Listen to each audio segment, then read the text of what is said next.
Welcome back to the Becoming Room. I want to start today by saying you don't have to do anything while you're listening. You don't need to reflect perfectly. You don't need to take notes. And you definitely don't need to come to a conclusion. Just be here.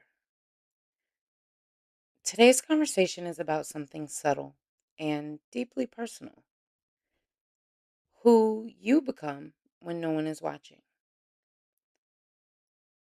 Most of us know who we are in relation to other people, who we are as a parent, a partner, a friend, the reliable one, the strong one.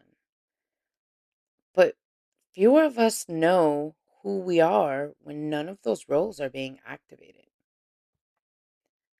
When there's no one to impress, no one to disappoint, no one expecting anything from us. And that space, that quiet, is often where the real work begins. A lot of who we become is shaped by what was required of us. We learn early what earns love, what keeps peace, and what avoids conflict. So we become helpful or agreeable or strong beyond our years. And don't get me wrong, those identities work for a while. They keep us safe, they keep us needed, they keep us moving. But survival and identities are not meant to be permanent homes. Here's something people don't say enough: stillness can feel threatening when your worth was tied to usefulness. Silence can feel loud when you're used to performing. So when things slow down, you might feel restless.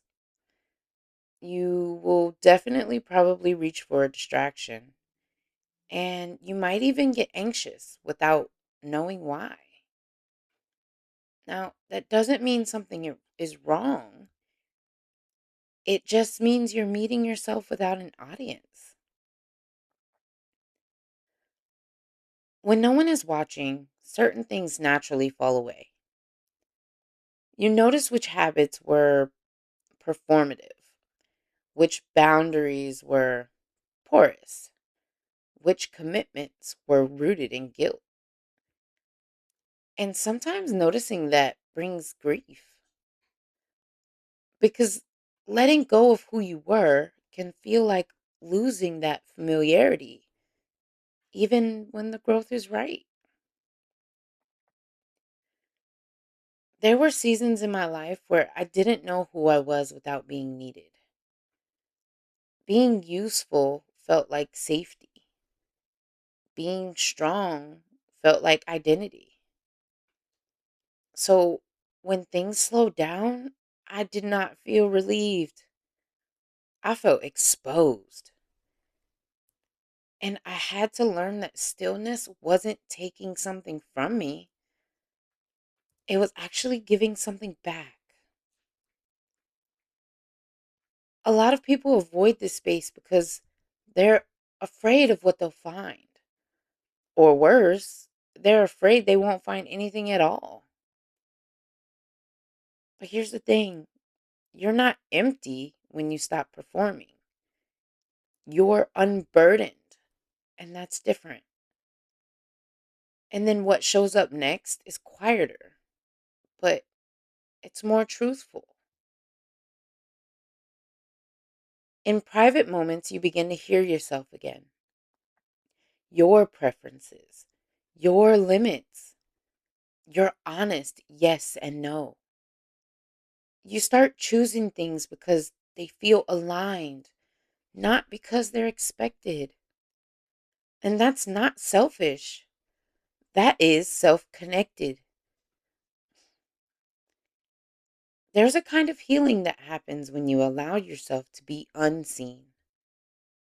Not hidden or isolated, just unperformed. When you stop explaining your growth, when you stop announcing your boundaries, when you let change happen quietly, that's where integration happens.